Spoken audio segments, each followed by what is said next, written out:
On this episode of Game Shack, I address whether or not Arcade1up's controversy has finally started to die down. I'll have some more virtual pinball news, and I'll ask if my $350 homebrew virtual pinball game is a better option than anything that you can buy right now.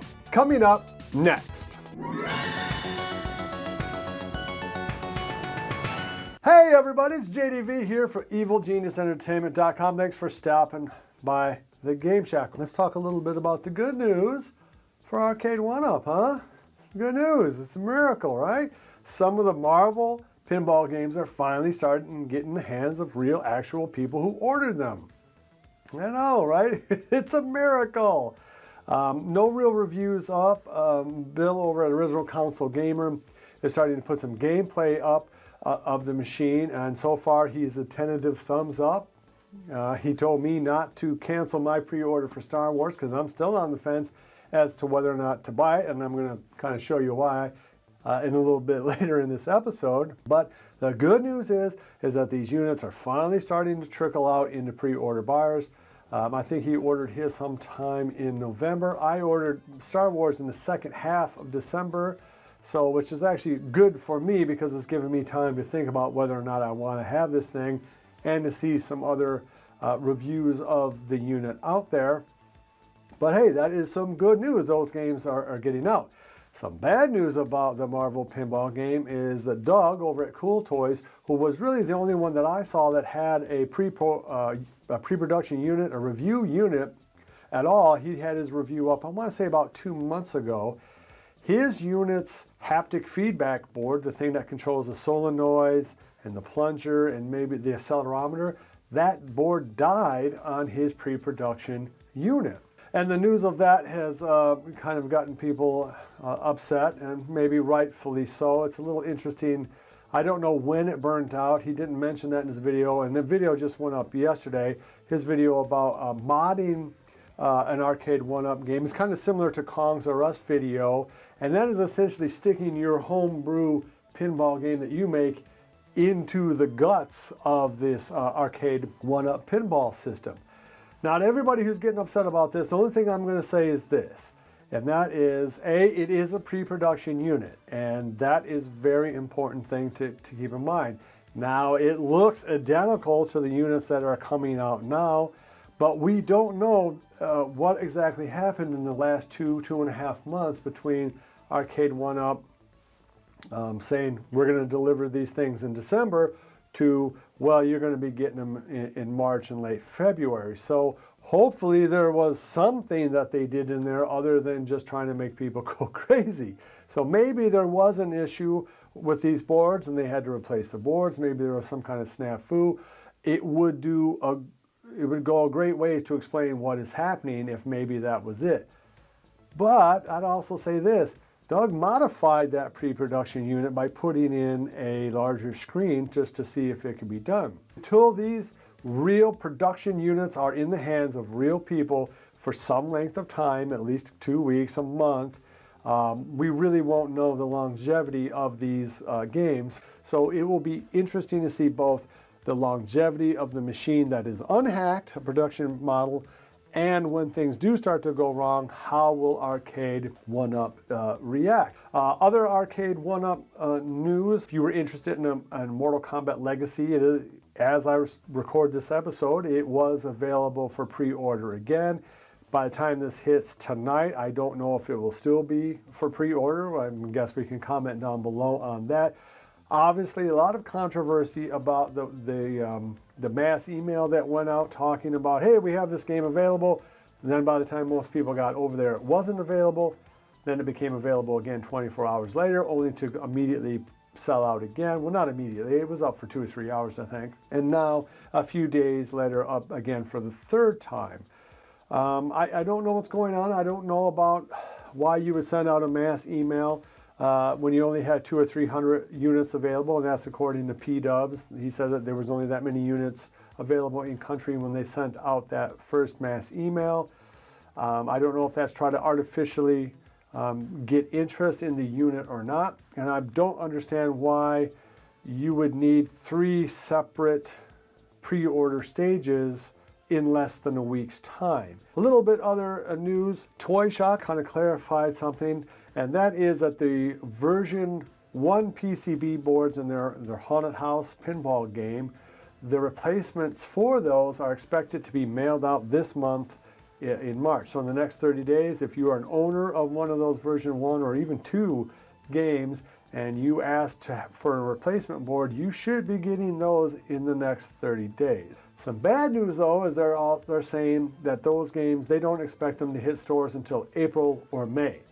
Okay, well, let's get into the meat of the episode, and that is I'm going to show you a little bit about how I built my virtual pinball rig now.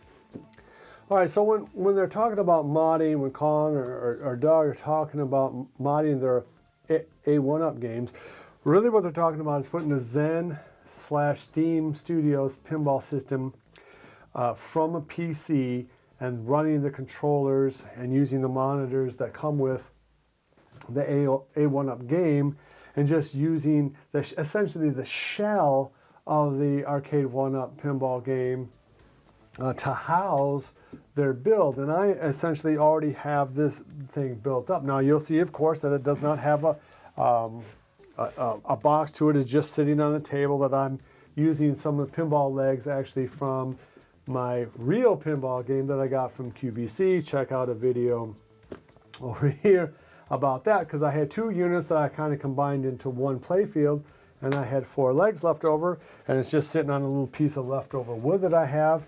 And then I have a little Apple box from my movie studio that's underneath it.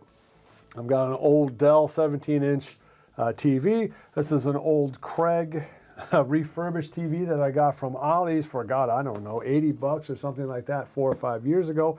But it is a 1080p screen. And from all of my buttons, you'll see I put my buttons here on an old Tupperware thing that my wife graciously let me destroy. You can get all of these buttons and the encoder and USB code, I think, for $23, and I will have a link to that. You should be able to get a brand new 1080 32-inch screen from Walmart for $100, $110, something like that. If you order it from Amazon, it'd be like $120, but not too bad. This is just an old Dell kind of 4x3 screen. I think you could probably pick this up for 15 bucks at a pawn store, but you can use really anything. You can use an old 19-inch LCD screen that you have or whatever. I'm going to end up putting, I think, a 20-inch Dell back here when I build the whole box for this thing. You can order real pinball legs. I'll have a link to that with shipping and handling, with all the bolts and the side pieces and everything. It costs about $120. I don't know that I'm quite willing to spend $120 just on pinball legs, so I might just use galvanized pipe when I actually build the box. But I'm going to have a full making of kind of how to do this later on. I'm just kind of trying to show you what I have in terms of making it go. I have a $200 AWOW fanless PC box that I use. It's got 2 HDMI outputs, one for this screen, one for that screen, and I have a little $20 2.1 stereo system that allows me to have a bass shaker that I've placed right underneath where I have my my controller board here, my control panel, so it kind of gives it a lot of shake. The next step for me, of course, is to put exciters in this or in my wood box that I'm going to build that will react every time I hit a flipper or it hits a bumper. And maybe an accelerometer, although I'm not sure about that, because you do get used to using these little nudge buttons. And what's good about a nudge button that I didn't realize before I kind of built the system is that it's more accurate. It's very easy. Even in real world pinball, you nudge the game too hard, bam, tilt. It's like, oh man, this, you know, you get 2 nudges before it's going to make the game tilt. So it makes it a little bit more predictable, a little bit easier. So the game I have up here now is a game you see a lot. It's called Sorcerer's Lair. It comes free when you download Zen, and that's a free game. So when you download Steam, it's a kind of a free virtual pinball engine that doesn't cost you anything to download. And it comes with Sorcerer's Lair, a all virtual created pinball game that is actually one of the best games that I've played. It is amazingly complex.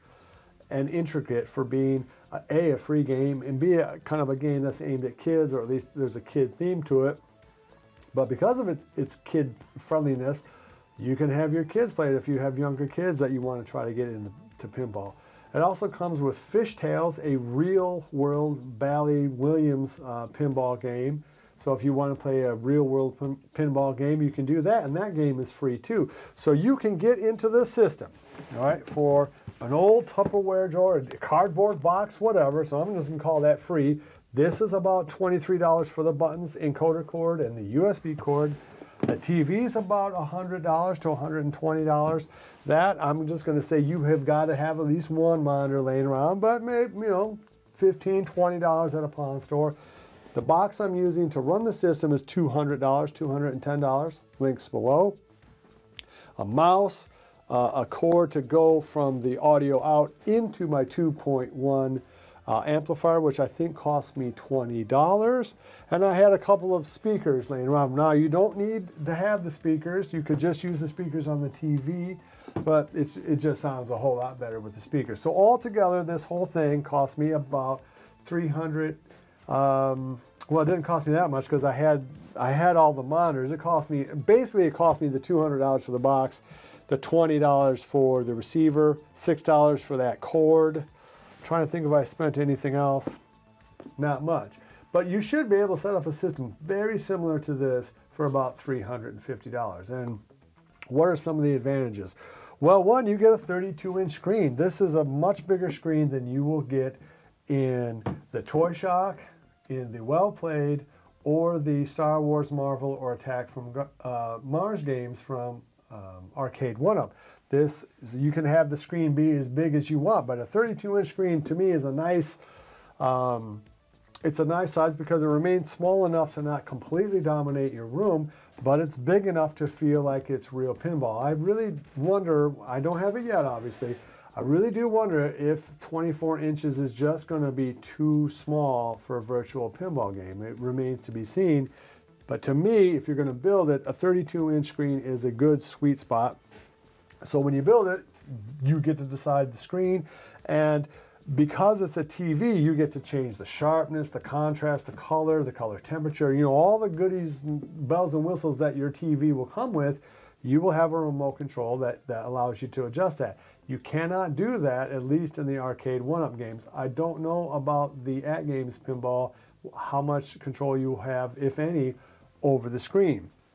Kind of the same thing for whatever screen you use back here. You can control both the size and the shape. You can either have it be more square like this, or you can have it be a widescreen. So one of the things you'll have to do is you'll have to take a picture of your setup, send it to Zen, and they were really quick with me, I think less than 3 or 4 hours. Send them basically, I guess, proving to them that you're not trying to mass produce these, or you're not an arcade owner, I guess. And they'll send you a code to allow you to flip the screen, the image, to a portrait mode, which you have to do, otherwise you'll only be getting half the screen. You know, imagine this flipped over. It just sucks. You don't want that. What else do you have to do? You have to have some sort of internet to download the programs and all that, but once you've done that, you don't need to be on the internet. Like, I'm not on the internet out here because my internet sucks so bad anyway. But so you can play this game, or the Zen games, without the internet. And what's cool is that once you've downloaded these games, let's say you buy a new pack, it registers almost immediately. Yeah, you'll have to have it be on the internet, but it takes almost no time because all it's really doing is unlocking it.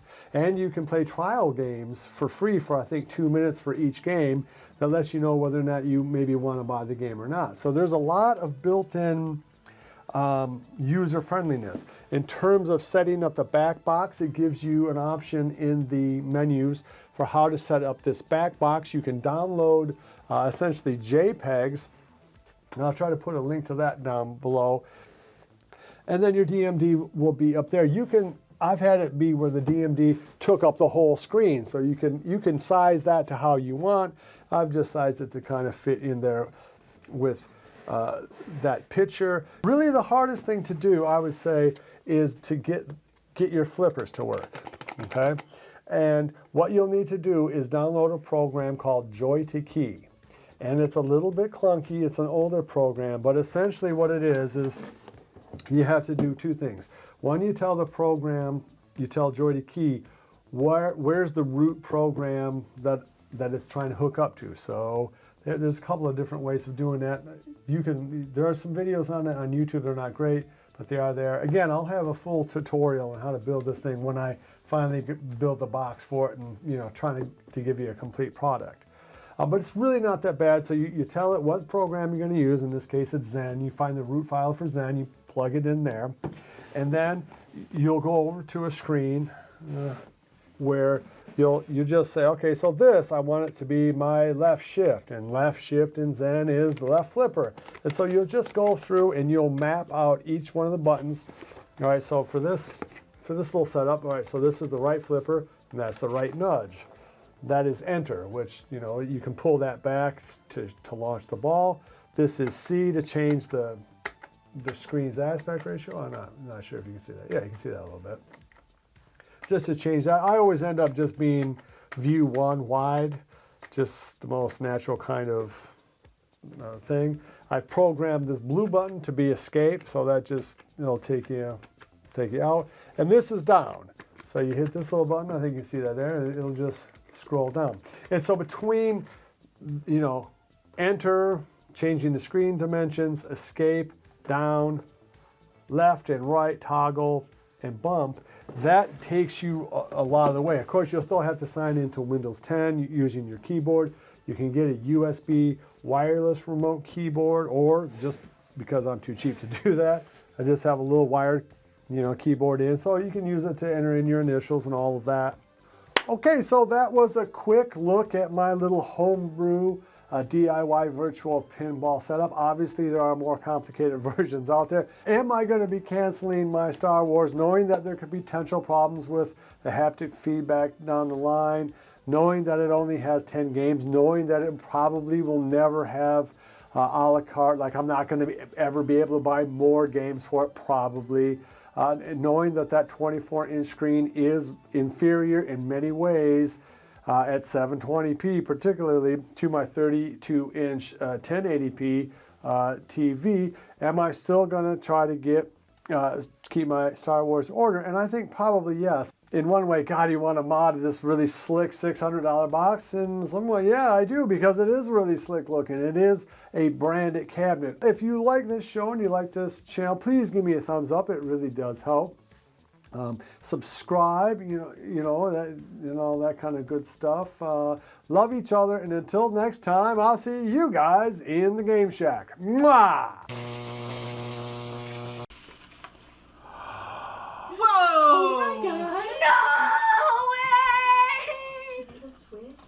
Yes, she did. Oh my god. So I got Minecraft ordered. It's not gonna be here for a little bit. Sweet! Oh my goodness! Thank you! Oh my god! Be sure to visit evilgeniusentertainment.com for exclusive content, swag, casting call news, and much, much more.